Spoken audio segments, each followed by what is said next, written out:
স্বৈরাচার সরকারকে বাংলাদেশ থেকে বিতাড়িত করার জন্য প্রবাসীরাও একসাথে রেমিটেন্স বন্ধ করে দিয়েছিলেন।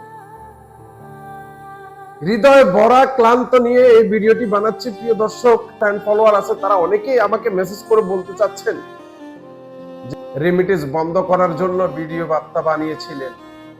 আজকে আমার প্রবাসী ভাইয়ের রক্ত ঝরতেছে এয়ারপোর্টে, আজকে আমার প্রবাসী ভাইয়ের রক্ত লাল হয়ে গেছে বিমানবন্দরে।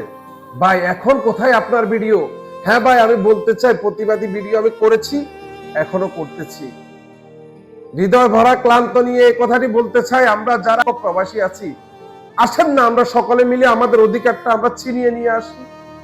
আসেন না আমরা সকলে মিলে একসাথে এক কণ্ঠে আমরা প্রতিবাদ করে থাকি।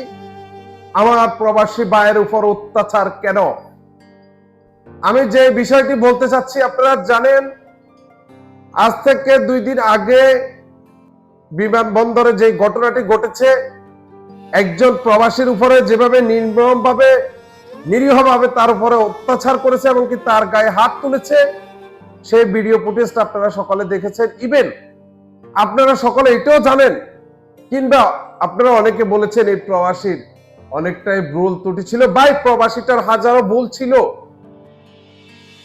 তার ভুলটাকে শুধরানোর জন্য এয়ারপোর্টের ভিতরে ইমিগ্রেশনে এবং কি আপনি সিকিউরিটি গার্ড হইতে সকলেই তো পারতো তার ভুলটাকে শুধরিয়ে দিতে। তার মানে এই না তার গায়ে হাত তুলবে। আজকে ওই প্রবাসীর গায়ে হাত তুলেছে, কালকে আমার তুলবে, পরশুদিন আপনার তুলবে। তাই আসুন আমরা সকলে মিলে আমাদের অধিকারটা আমরা নিজেরাই ছিনিয়ে নিয়ে আসি।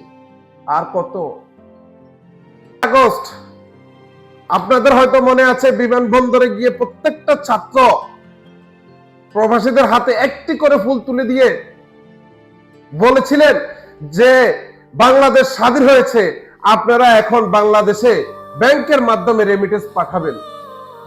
আমি বলতে চাই সেই ছাত্রগুলো কোথায়? আজকে যে আপনারা তখন লোক দেখানোর জন্য, মানুষ দেখানোর জন্য, দুনিয়াকে দেখানোর জন্য যে ভিডিও বার্তা আপনারা সোশ্যাল মিডিয়াতে ছড়িয়েছিলেন, যে প্রবাসীদেরকে উৎসাহিত করেছিলেন, প্রবাসীদের পাশে ছিলেন, বাস্তবতার চিত্র কতটুকু ছিল?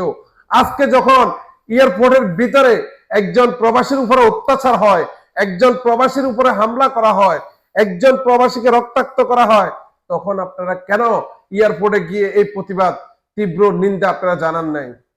তার মানে কি আমরা ধরে নিব দেশ স্বাধীন হয় নাই? দেশ যদি স্বাধীন হতো তাহলে আমাদের এই প্রবাসীদের উপরে এই ধরনের হামলা হতো না। আমি 5 বছর 15 বছর পরে যদি একজন প্রবাসী বাংলাদেশে যায়, যদি আপনার কাছে কিছু আবৃত্তি করেই থাকে, সেটা কোনো অপরাধের কিছু হতে পারে না, কারণ একজন প্রবাসীর কারণে আজ বাংলাদেশ সচ্ছল। আমি জানি না এর বিচার কি হবে, আমি এর দৃষ্টান্তমূলক বিচার দাবি করি একজন প্রবাসী হিসাবে। আমি চাই সিসি ফুটেজ ক্যামেরাতেও দেখেছি, সিসি ফুটেজ ভিডিওটাও দেখেছি, যে আপনার ওইখানে সিভিল ইন্সপেক্টরের সাথে যে তর্ক বিতর্ক সৃষ্টি হয়, এক পর্যায়ে তর্ক বিতর্কে উনি হয়তো প্রবাসীরা মন্দ বলাতে তার আব্বা হয়তোবা সহ্য করতে পারে না।